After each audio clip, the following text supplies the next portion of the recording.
Olá, eu sou Moisés Correia e este é o programa Outro Olhar. Veja nessa edição um debate sobre a situação política e econômica do país com os professores José Carlos de Assis e Teotônio dos Santos. Outro Olhar vai para o pequeno intervalo. Nos aguarde, voltamos já.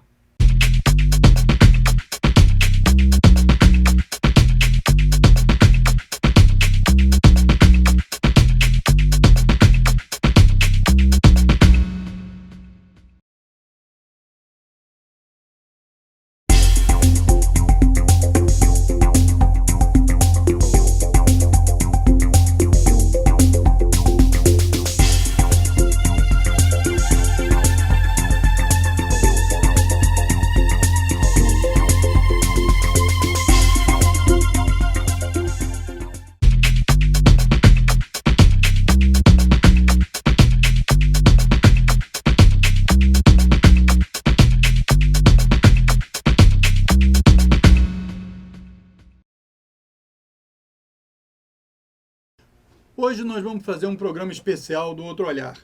Vamos debater o agravamento da crise política e a influência da economia na resolução dessa crise.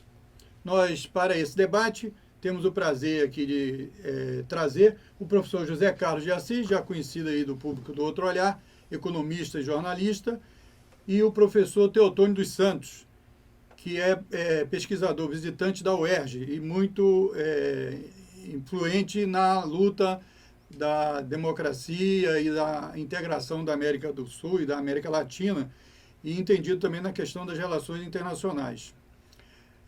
Eu pergunto logo para a gente iniciar. Professor José Carlos e professor Teotônio, esses últimos acontecimentos, como os senhores estão avaliando essa situação política atual? Olha, eu escrevi um artigo que saiu em vários blogs para dizer o seguinte: essa prisão do Lula, porque o negócio não é, como é que chama, coercitiva, condução coercitiva. Não, isso é prisão. Isso é prisão. Se ele resistisse, ele seria preso, seria algemado. Então, prisão. Essa prisão do Lula, do meu ponto de vista, foi um balão de ensaio. Eles queriam saber como é que seria a reação do público, a reação da sociedade a uma eventual prisão dele. Parece que até houve um incidente em São Paulo com o pessoal da aeronáutica, que não deixou eles levantarem o voo que deveria levá-lo a Curitiba, teve que fazer um interrogatório em São Paulo mesmo, mas enfim, quer dizer, eu acho que eles não queriam e não querem fazer uma coisa intempestiva, porque não sabe qual é a reação da opinião pública. Aquilo deu mais ou menos o diapasão da coisa. Agora, funcionou dos dois lados, quer dizer, do lado de quem está a favor do Lula, né, também foi um balão de ensaio. Quer dizer, nós vimos o que ia acontecer, o que estava acontecendo, como é que foi a reação, né, como é que foi uma reação vigorosa, e isso recolocou a situação no pé anterior. Né. Mas, do meu ponto de vista, o que vem para valer, né, para a gente considerar, são os próximos meses. Não só na política, mas também na economia. O professor Teotônio deve ter observações próprias a fazer sobre isso. Bom, o que também referendo a artigos nossos, eu intitulei um artigo assim, Política Econômica e Teoria Econômica. Porque é muito interessante que se faça uma política econômica no país em nome de certos princípios teóricos que estariam orientando essa política. O povo brasileiro, então, está sofrendo toda essa situação porque existe um grupo de gente bastante influente no setor financeiro, muito influente na imprensa em geral, que diz, e até na academia, né, que esse caminho é o único possível, e faz uma relação extremamente estranha entre, por exemplo, inflação, né, e crescimento econômico, e inflação e taxa de juros, que seria o instrumento principal para o desenvolvimento econômico, manter uma taxa de juros baixa. Então, enquanto os Estados Unidos, o mundo inteiro, a Europa, etc., baixa a taxa de juros para zero, O Brasil, que estava com 6,5, começa a elevar para 7, 7, 8, não, agora estão em 14, 14,25. Quer dizer, isso é dito como se fosse uma questão econômica fundamental. Se não fizer isso, ia ser uma inflação brutal, ia ser uma coisa horrível. Bom, uma coisa horrível é o que está acontecendo, dirigida pelo Estado. Ter aceito essa pressão, que foi uma pressão muito forte, né? Não é uma pressão, é uma pressão que vem na imprensa muito forte, vem por todos os lados para... Quando você vê, tem uma população inteira repetindo sempre, porque as coisas aparecem sempre em pílulas, assim, todo mundo repetindo 3, 4 ideias. Você está gastando o meu dinheiro, não sei o quê. E o meu dinheiro, ninguém está preocupado que metade do que o governo gasta é com pagamento de juros. Ninguém está preocupado com isso, está preocupado porque o sujeito andou ali, porque a neta dele ganhou um negócio que custa 2 mil, não sei quantos mil reais, uma pedaço. Isso, é o meu dinheiro que você está gastando. Que isso? Por quê? Porque você está sob o domínio realmente mental, psíquico. Psíquico não é só mental não, porque é emocional também. Você vê a reação das pessoas, não está passando realmente por um raciocínio, mas pelo que ela pensa que é um raciocínio, né? Então, o que acontece? Nós estamos aí já há 4 anos, quase 5, quando o país nós estamos gravíssimo, né? O crescimento vai para 0, para menos 3, menos 4, e a inflação continua subindo. Quer dizer, se realmente essa gente dissesse que teoria econômica, que se trata realmente de uma posição científica, de que se acontecer isso, vai acontecer aquilo, acontece isso e acontece o contrário daquilo. E o resultado, veja bem, a inflação estava 6,5% de taxa de juros, a inflação estava 4,5%, 5%. Aí sobe para 6,5%, sobe para 7%, a inflação sobe. Sobe para 8%, a inflação sobe. Então a primeira resposta que devia ser o quê? Ué, está errado. Nós estamos subindo a inflação. Está subindo a taxa de juros, está subindo a inflação também. Não. A conclusão deles, isso é realmente algo impressionante. A conclusão deles, fazer o povo todo acreditar nisso, não. Não está contendo a inflação, continua não contendo a inflação, porque subimos pouco a taxa de juros. Aí fica subindo, até chegar no ponto como nós estamos agora, que já está 14,5%. E a única coisa que conseguiram com isso foi realmente arruinar o país, porque você imagina, todo mundo trabalha para passar dinheiro para um 1% que é o dono desse poder financeiro colossal.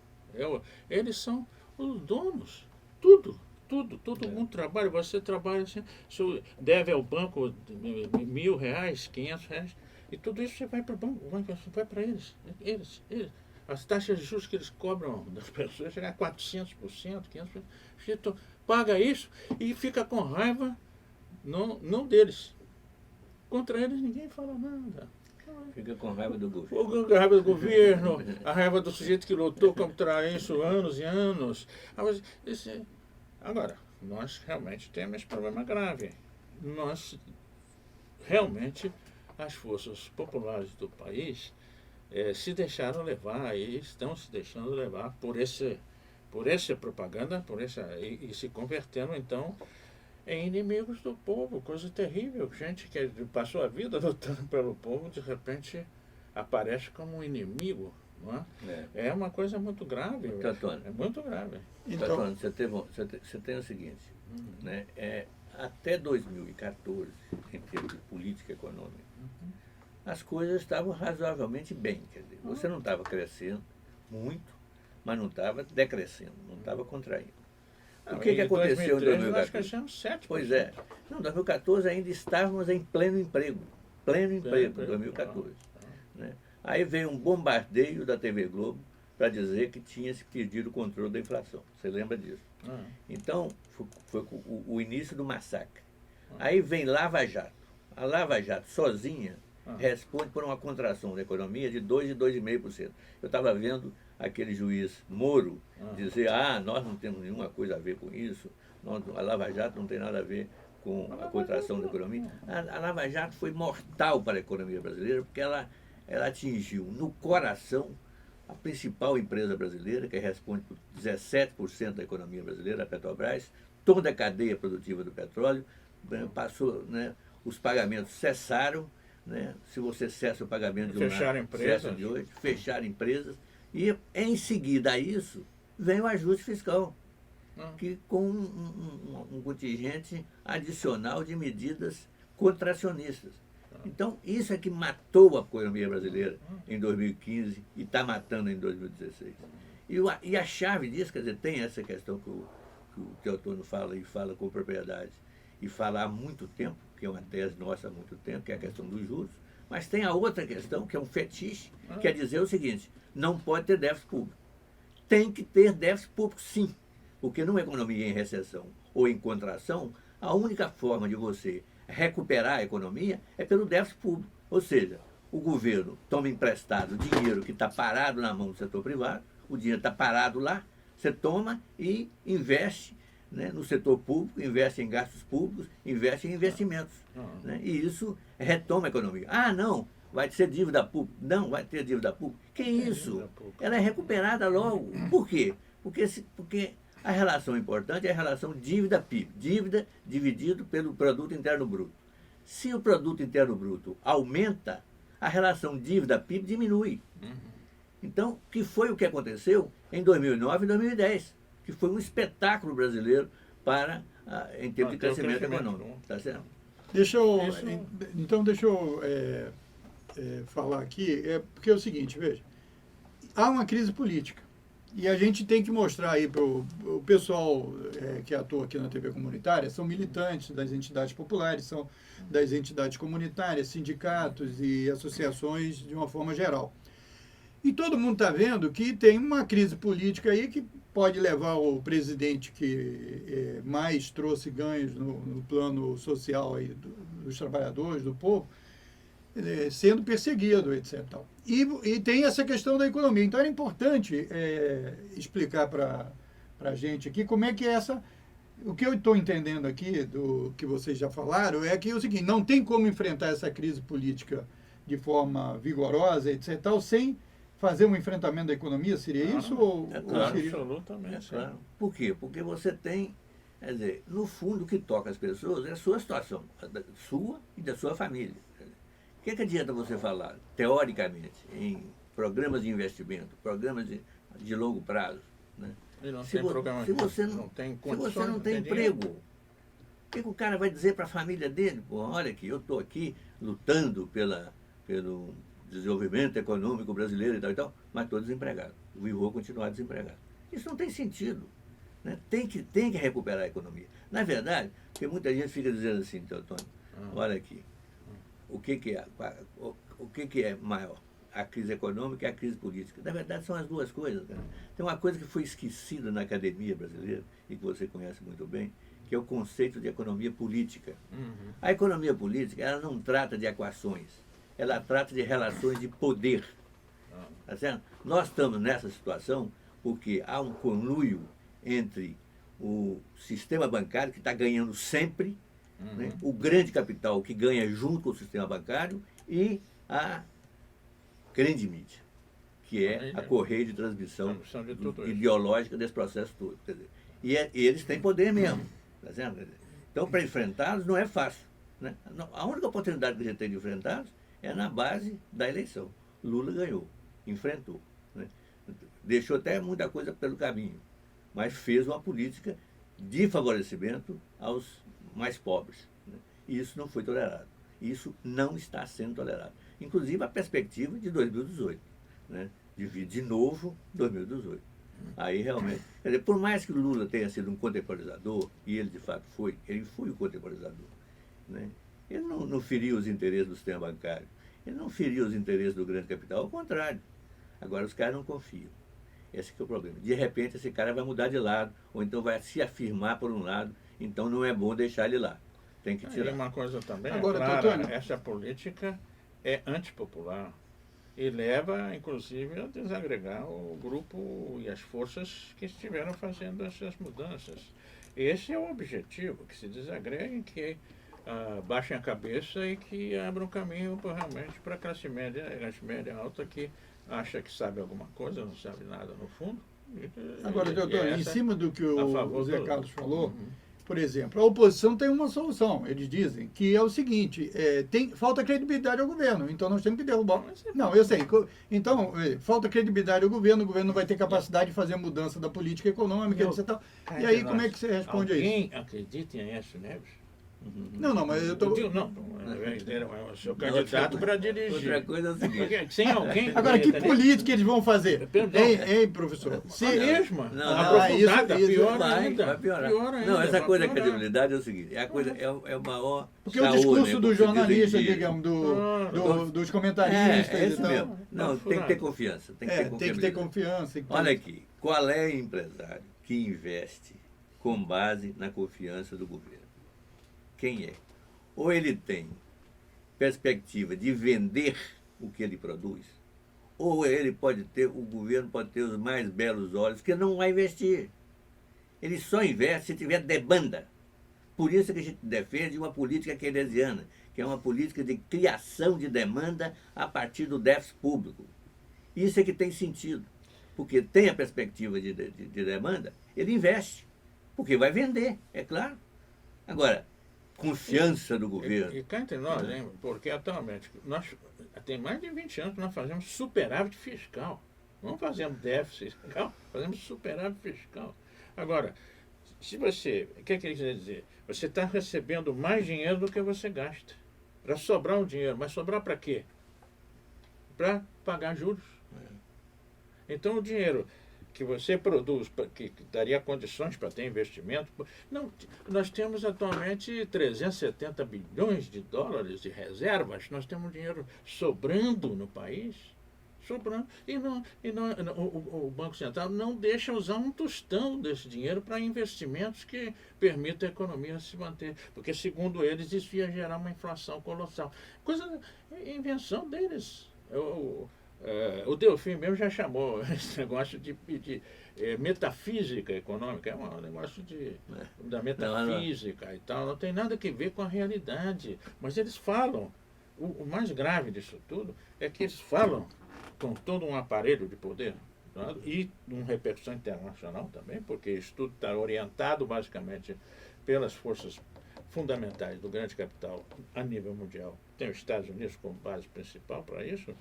Eles estão criando na cabeça das pessoas, as pessoas começam a acreditar em coisas que não têm fundamento nenhum. Eu tenho um irmão que vai com um cachorro na rua, uma senhora, que bonitinho seu cachorro. Mas ele está muito triste. É porque ele assiste aquele programa de televisão. Mas ele assiste programa de televisão e ele fica muito triste quando a noiva vem e não sabe bem e tal. Mas é mesmo, seu cachorro tem... As pessoas acreditam. É incrível, as pessoas acreditam em coisas que podem parecer absurdas, mas eles sabem disso porque eles têm um controle científico.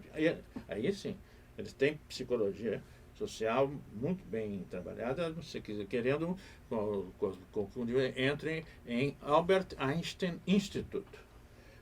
Eles têm uma coisa que é da ditadura à democracia, onde eles ensinam como se faz um levante contra o governo mesmo em situação democrática. E todas essas últimas armações que eles fizeram internacionalmente foram dirigidas por esse sistema que não é só comunicação, mas também afeta a política econômica, tudo, e a guerra econômica, né? Eu me lembro no Chile, por exemplo, durante o governo Allende, e eu vou comprar uma carne de porco e tinha um senhor de certa idade disse, coitado, o que passa? Essa carne vem da China. Essa carne está envenenada. Vem da China, está envenenada. Eu vou levar assim mesmo. Não leva não, moço. Eu vou levar. Mas você não acreditava quando era jovem que se você misturar leite com a manga, você morre? Morre na hora. Hoje todo mundo mistura leite com... Mas você passou uma vida inteira sem misturar leite com... Por quê? Porque tem instrumentos de formação de opinião. Dizem muito que é porque os donos terra e tal, eles escravos, não queriam que o escravo tomasse leite e tal, então por isso eles criavam esses mitos do leite. Isso não é novo, só que hoje está bem cientificamente preparado, etc. E eles então põem na cabeça das pessoas essas coisas que são totalmente absurdas. Agora também é difícil explicar por quê, não é? Que forças que estiveram fazendo mudanças tão essenciais no país estão, nesse momento, servindo e aceitando uma argumentação como essa, totalmente falsa, e exigindo do povo brasileiro e das lideranças políticas, etc., que se somem a essa adesão a ideias absurdas, falsidades. A questão, como dissemos antes, não é uma questão de ideias, é uma questão de poder.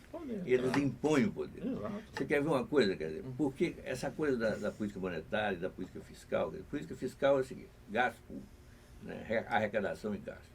Política monetária, emissão de dinheiro, juros, essa coisa toda. Como é que isso está funcionando no Brasil? Está funcionando assim. Primeiro tem um diagnóstico de inflação. É uma inflação que eles dizem que é uma inflação de demanda, quer dizer, tem gente demais comprando. E aí está pressionando os preços. Quando ele faz isso, ele não pode aumentar a disponibilidade de dinheiro na economia. Então ele faz o contrário, ele reduz. Para reduzir, ele aumenta a taxa de juros, porque aí segura o aumento. Então, esse circuito, ele fecha. Né? Inflação, juros, disponibilidade de moeda.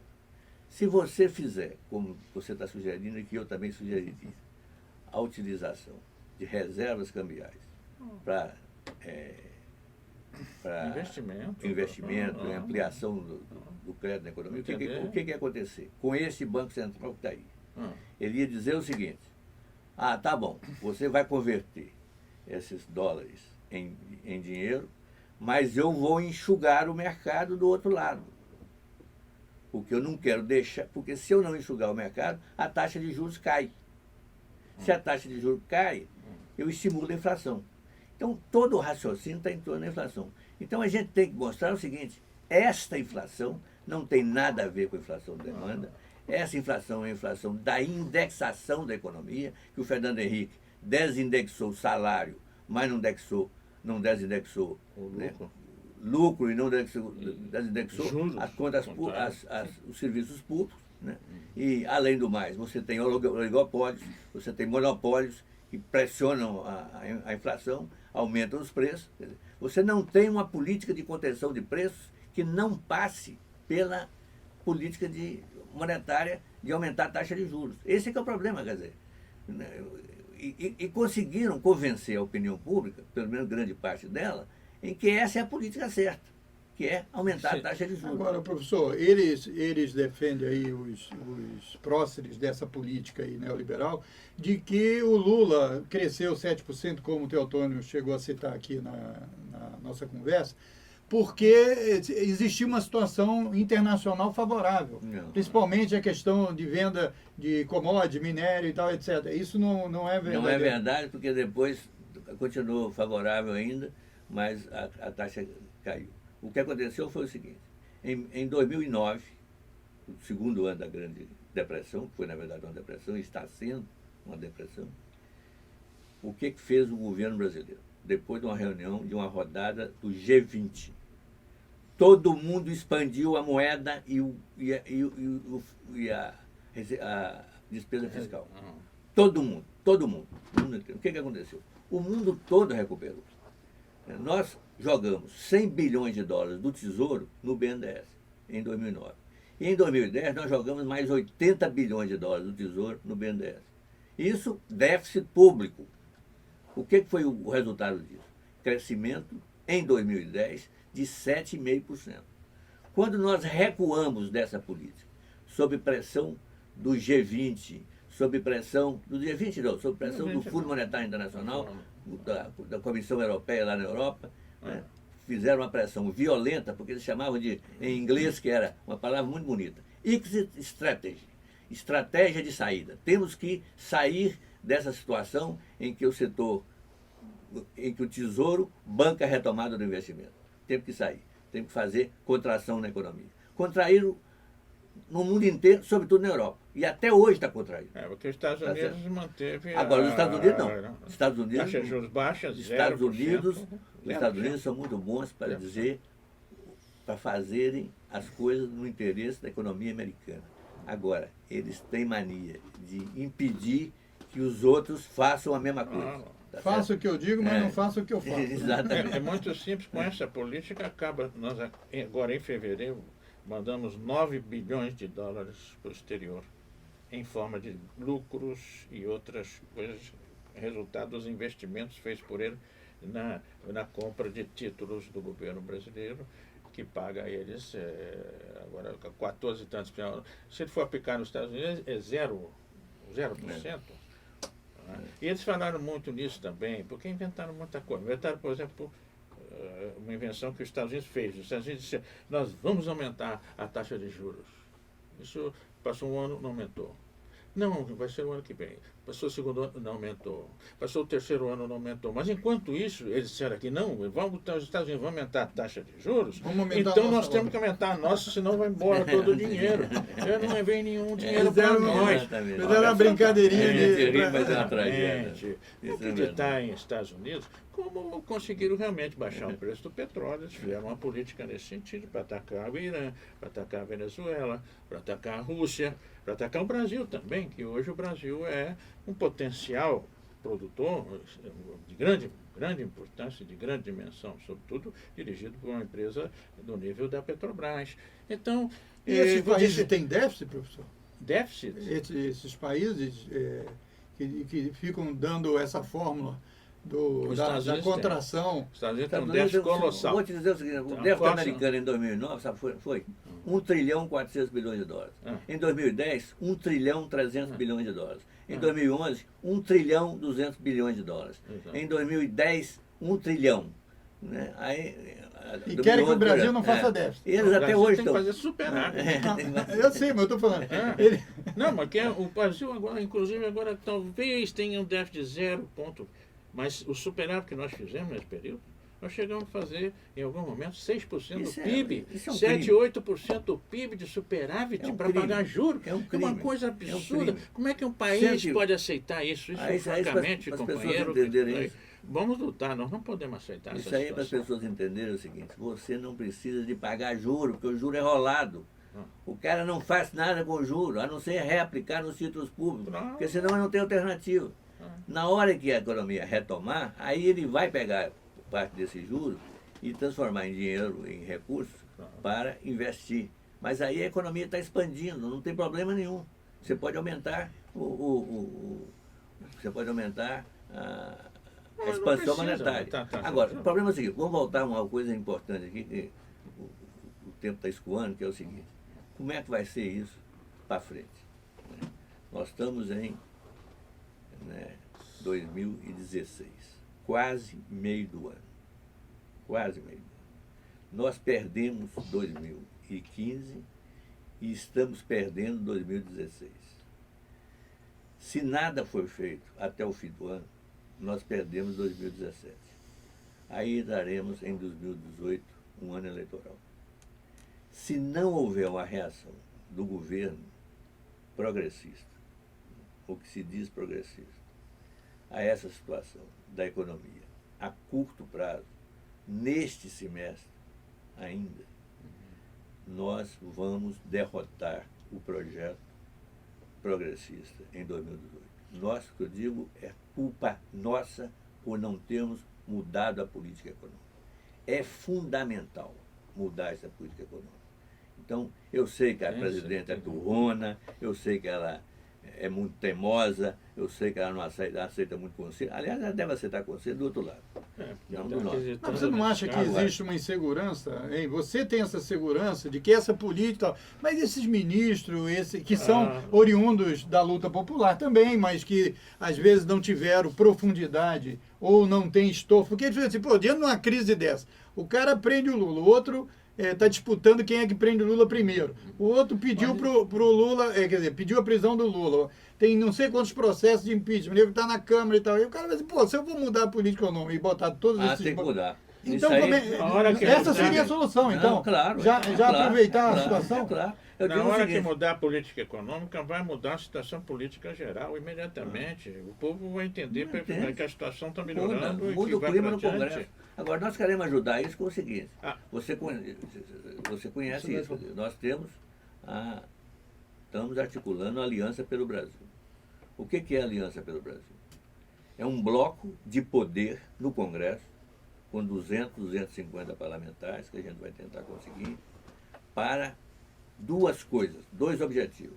Impedir o impeachment no plano político e no plano econômico, bancar uma virada para valer na política econômica.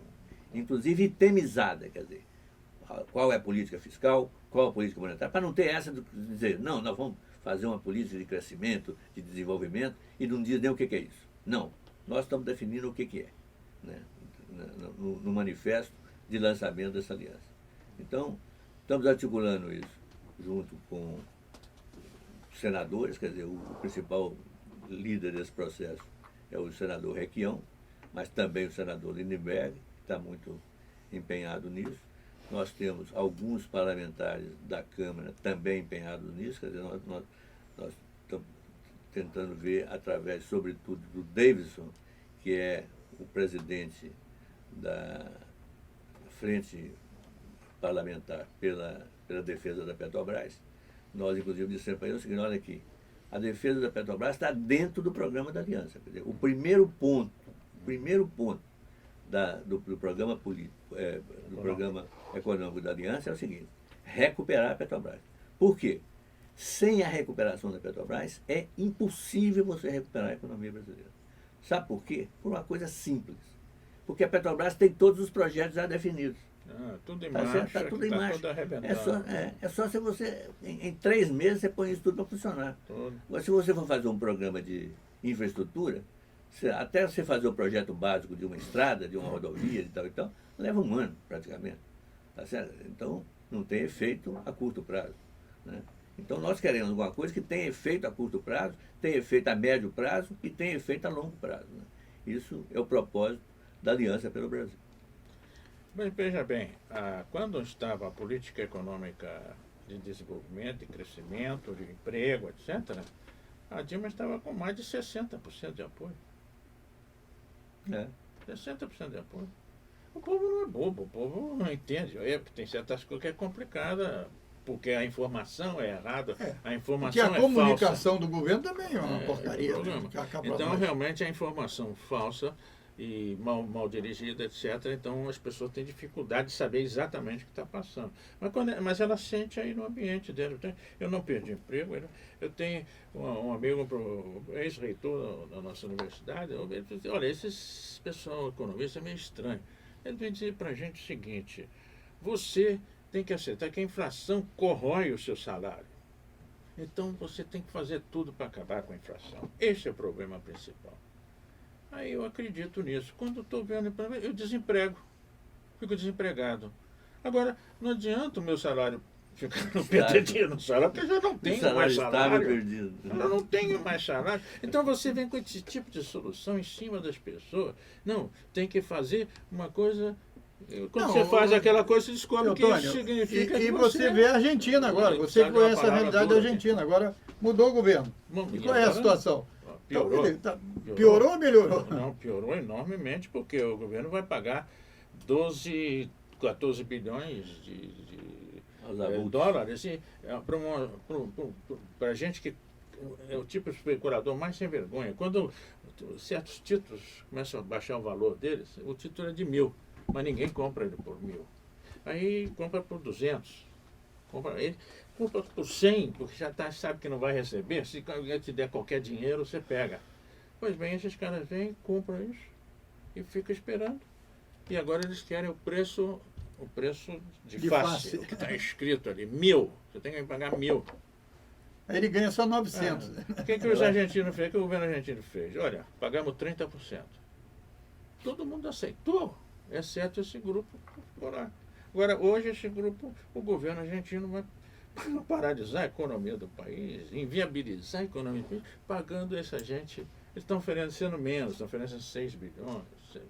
mas no final vão acabar pagando Não, os 12, eles- 75%. Eles correm um risco grande, que do ponto de vista jurídico, Os outros vão querer. os outros vão querer a mesma claro, coisa. Porque isonomia. isso, em geral, está nos contratos. É. Quer dizer, se pagar mais alguém aí, Isso é eu política. quero a mesma condição. Isso é É destrutivo, política. né? Totalmente contrário aos interesses do povo, da população. É um problema realmente que essas campanhas tão violentas de informação realmente conseguem desinformar as pessoas e orientar, porque desinforma e orienta a informação, não é? E você começa a acreditar nessas coisas absurdas. Então você não pode mais comer carne de porco porque ela está. Os chineses Nem já água, estão nem, botando- nem leite com manga. nem leite com Agora, manga, ô, Zé cuidado, Carlos, porque aí... Você não acha que essas investidas aí, essa tensão reinante, não acaba deixando o pessoal desorientado e tal? Não, tá Não é uma totalmente. desorientação geral. Então, quer dizer, o que deveria ser...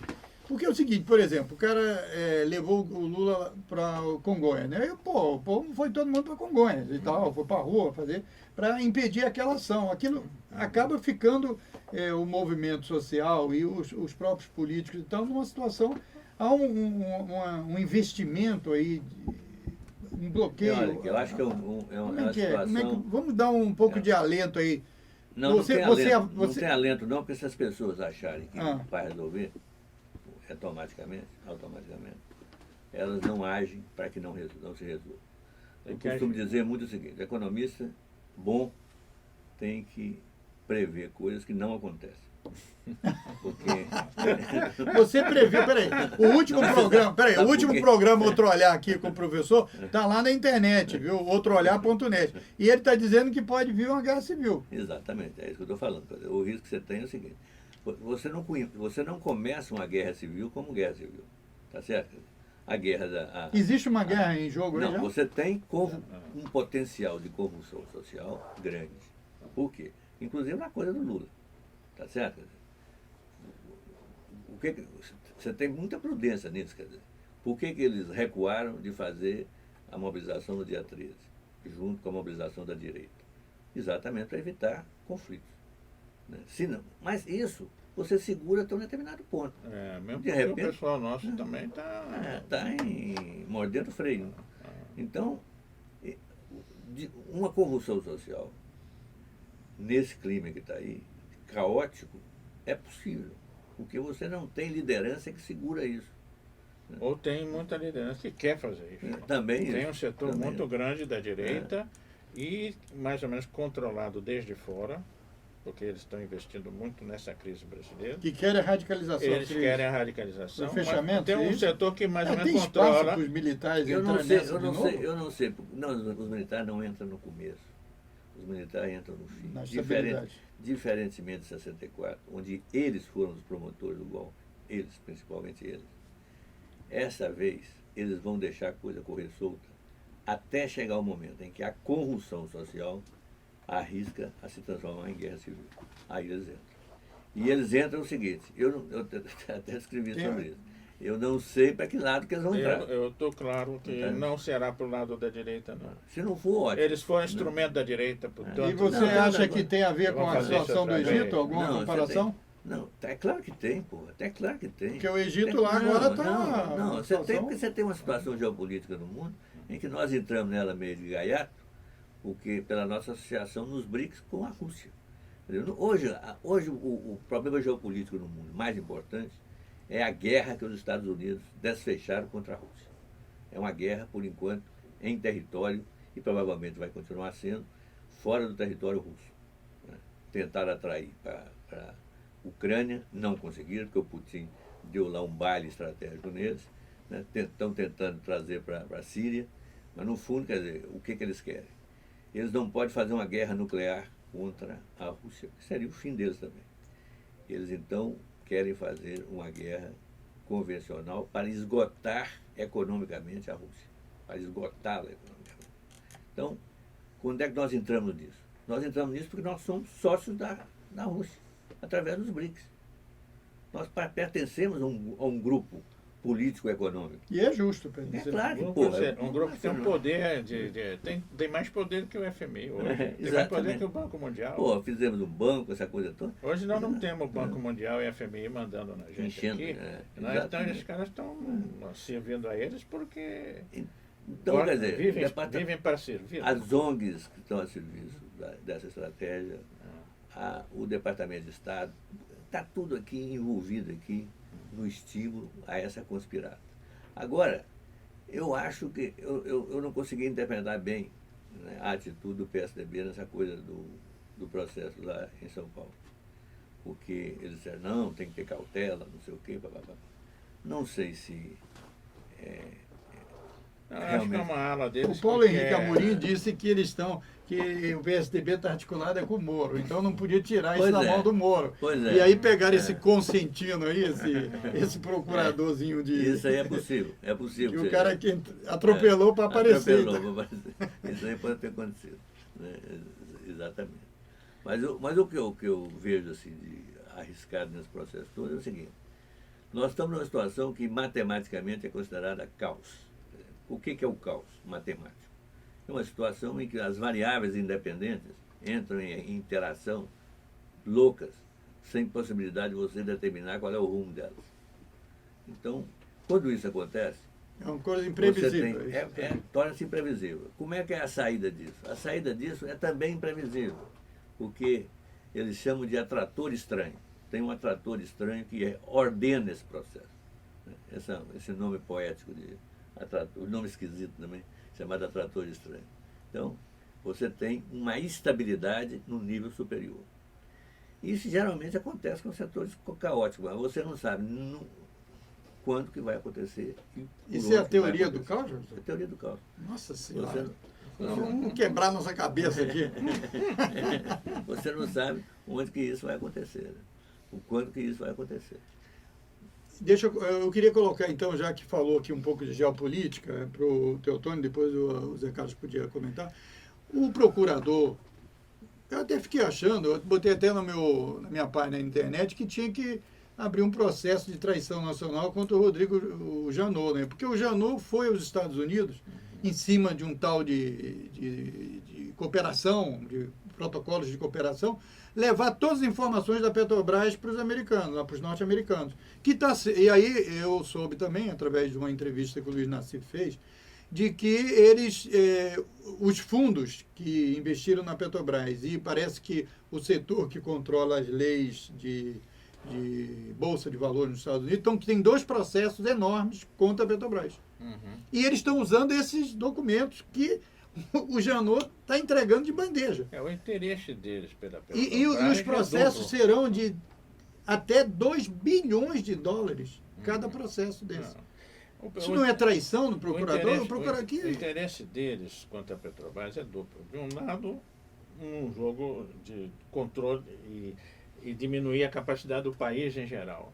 E outra de tomar a Petrobras para eles mesmos, não necessariamente a Petrobras, mas outro tipo de empresa, outro tipo de solução, como já entraram com uma lei para ficar, para ter acesso realmente, hoje é um dos melhores possibilidades de negócio do mundo. Nós temos o preço do nosso petróleo, é muito mais baixo e a qualidade é muito melhor. O custo de produção do pré-sal hoje é 8 dólares, 8 a 9 dólares, que é uma coisa fantástica. A média no mundo é 16. Mas a gente estava vendo aí que essa baixa das ações da Petrobras tinha um investidor comprando. Evidente. O Soro foi, Se eu acho que tivesse uns dinheiro, 20 eu dias teria atrás. comprado Eu também. massivamente. Eu também. E você viu agora como cresceu? Subiu agora. Subiu. Um dia, às vezes, sobe 10%, sobe 7% no dia, o melhor negócio do mundo.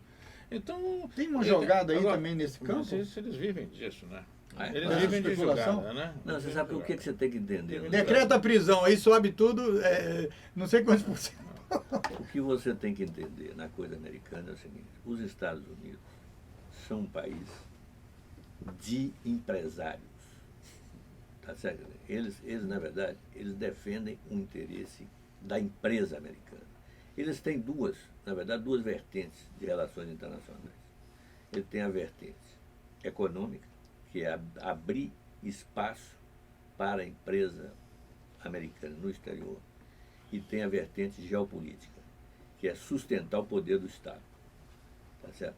Essa, inclusive, tem prioridade, porque a O geopolítica... Estado fraco não favorece as empresas. Exatamente.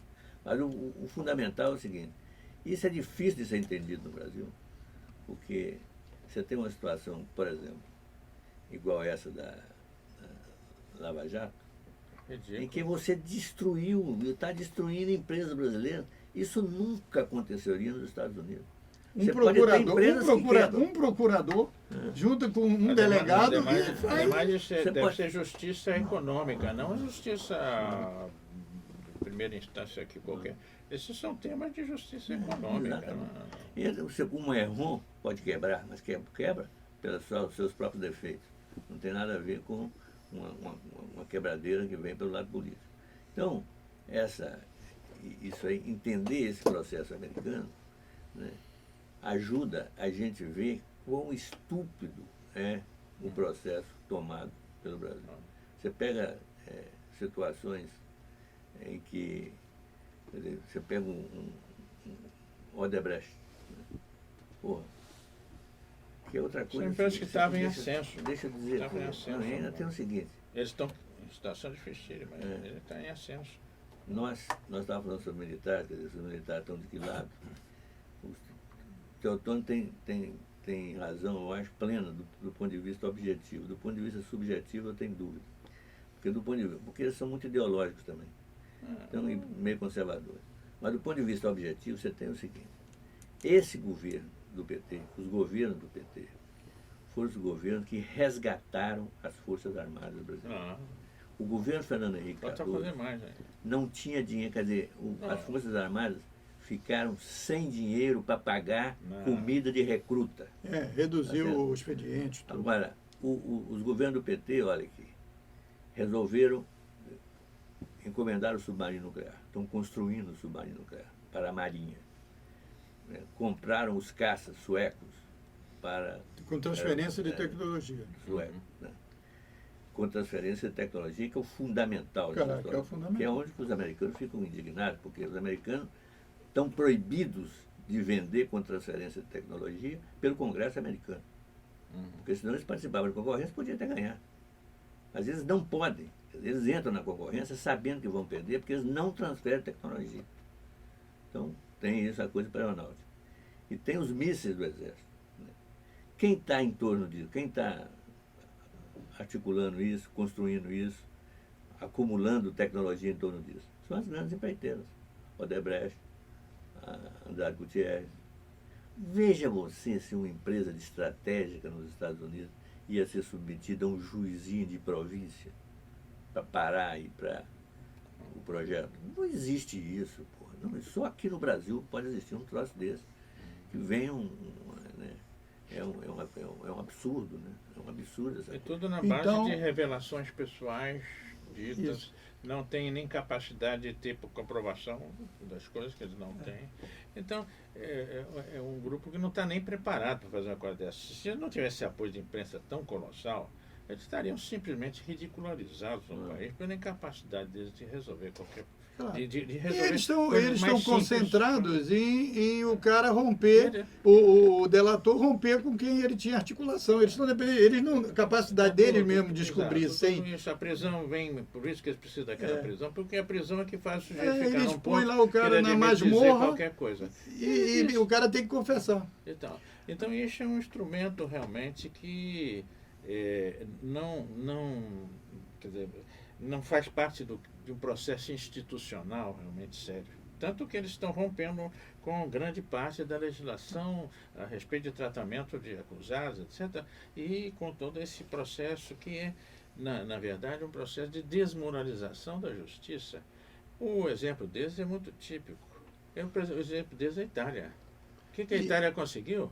A Itália conseguiu ter uma das figuras mais ridículas do mundo, dirigindo um país, desmoralizando um país.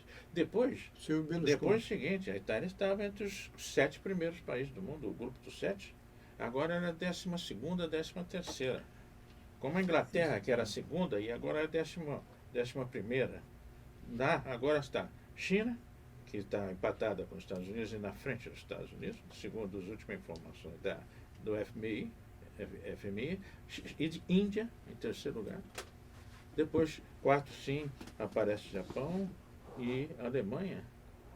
Né? Mas logo em seguida vem Brasil, vem, inclusive, o país que pôs na agência, Indonésia. Indonésia está em sexto lugar.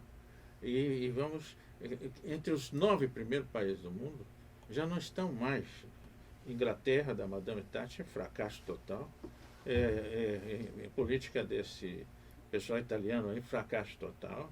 Né? Eles não têm mais nada para propor ao mundo. Eles estão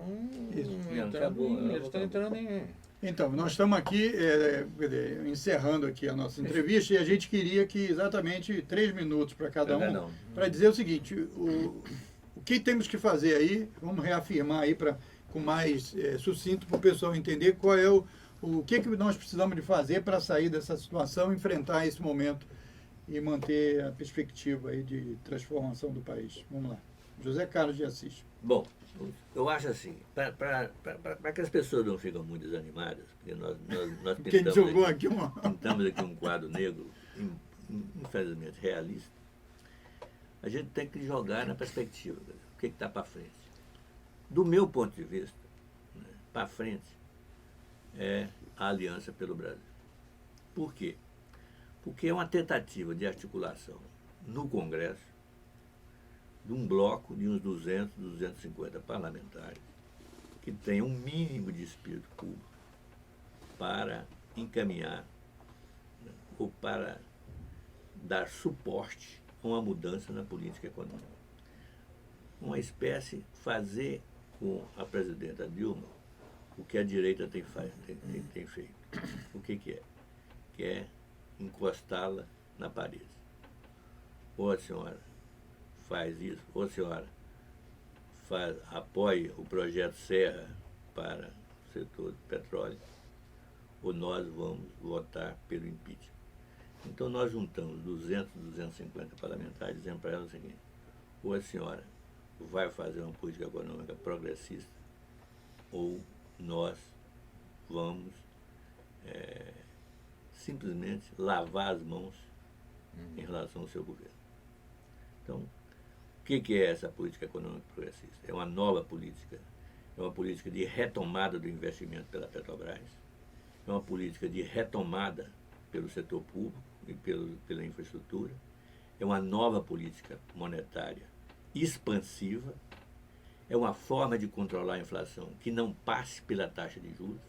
A gente faz um programa de controle da inflação, como aconteceu nos Estados Unidos durante a Segunda Guerra Mundial, que é um controle fantástico e bem feito pelo Galbraith, você lembra disso? Os ortodoxos têm mania de dizer que você só pode controlar a inflação por política monetária. Isso é um absurdo. Nós temos a experiência de que isso não é funcional. Então, a mensagem que eu deixo final é essa. Vamos tentar estimular os nossos deputados e os nossos senadores a entrarem na Aliança pelo Brasil e promover uma mudança profunda na política econômica brasileira. Professor Teotônio, olhando lá para nossos telespectadores e vendo aí a militância dos movimentos sociais, progressistas que lutaram por esse país, qual a solução aí? Eu creio que é muito importante essa aliança no campo parlamentar, porque é onde se decidem realmente as coisas legalmente no país. Mas eu também acho que por trás disso tem que haver, como grande movimento popular realmente, com uma frente popular ampla que está se tentando, não é? Com setores do próprio PT, com setores de outros partidos, outras forças, movimentos sociais, CUT, etc., que está ganhando uma certa consciência de que tem que intervir em questões tão fundamentais como as que se está falando em mudar legislação na questão da previdência social, etc. Mas também, um terceiro ponto, não é um terceiro, é que com nossa aliança de forças internacionais, nós estamos ainda, porque está uma preocupação no mundo inteiro, eu já dei várias entrevistas para vários países, etc., em torno dessa questão. Está uma preocupação no mundo porque eles leem os jornais que dizem as mesmas coisas daqui é tudo a mesma informação, né? Toda uma realidade de que o impeachment vem a qualquer momento, eles vão conseguir tirar, e tem que tirar, porque se não tirar vai ser pior, o Lula está sendo preso, etc. Todas essas informações. Terra arrasada. Né? Terra arrasada. Mas o que eles querem? Eles querem atuar para impedir que isso ocorra no Brasil. E nós vamos ter pronunciamentos, vamos ter pronunciamento da Unasul, vamos ter pronunciamento da CELAC, e a ALBA já pronunciou-se, Cuba, inclusive, já se pronunciou, etc., e vários outros países já se pronunciaram. Nós somos liderança no mundo hoje, nós não somos mais um país voltado para dentro de si mesmo só, não. E nós temos aqui uma região muito importante, nós temos 500 milhões de habitantes, nós temos uma renda, nós estamos entre os primeiros países do mundo, nós temos uma renda econômica muito séria. Se nós investirmos e tivermos um grande projeto de investimento da região, nós temos uma capacidade de recuperação da nossa economia e até de saltar tecnologicamente para níveis mais altos, porque, evidentemente, nós estamos numa fase econômica em que o tamanho do mercado, a escala da produção é muito determinante. E você tem uma escala de produção aqui na América do Sul e na América Latina, e tem a África aqui do lado também, que é outra demandante em crescimento. Para que não fiquem pensando, porque quando eu dizia a China vai ser o maior centro de demanda do mundo, essa gente tão pobre, a cabeça das pessoas está arrumada para essas coisas. Não, você imagina se a gente vai demandar? Pois bem, África, em 10, 15 anos, metade dos jovens do mundo serão africanos. Metade dos jovens do mundo serão africanos. E em 30 anos mais, a população da África será seguramente a maior concentração no mundo, mais do que a China e que a Índia. Então, nós estamos aqui do lado da África, tem um sentimento de aproximação do Brasil muito forte. É claro que nós também temos um sentimento de afirmação dos afro-brasileiros mais forte também, para que o Brasil possa realmente ser um país de amizade, de relação com todos esses povos, e ter projetos. Por exemplo, se nós temos um projeto de desenvolvimento industrial da África e de certas regiões da América Latina, isso fortalecerá um setor fundamental que está sendo prejudicado fortemente, que é o setor de maquinárias e toda a parte de investimento de base, que nós temos condições de competir. Portanto, realmente, nós temos todas as condições de avançar. Eu não sou pessimista nem positivista. O que nós precisamos é realmente pensar do lado certo, ter coragem para enfrentar essas campanhas mundiais e ter a nossa campanha, uma grande campanha nossa pelo desenvolvimento do Brasil e da América Latina, da Ásia e do mundo. Isso. Eu queria agradecer a presença aqui no Outro Olhar do professor Teotônio dos Santos e do professor José Carlos de Assis. Até a próxima edição.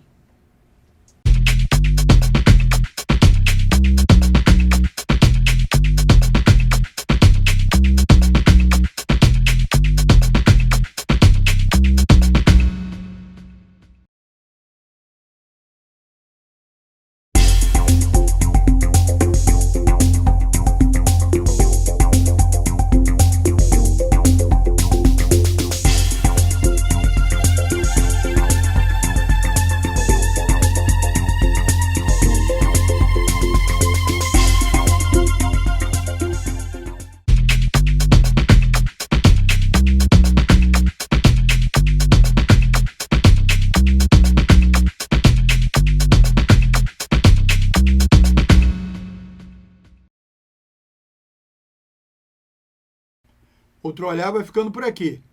Até a próxima edição. Tchau.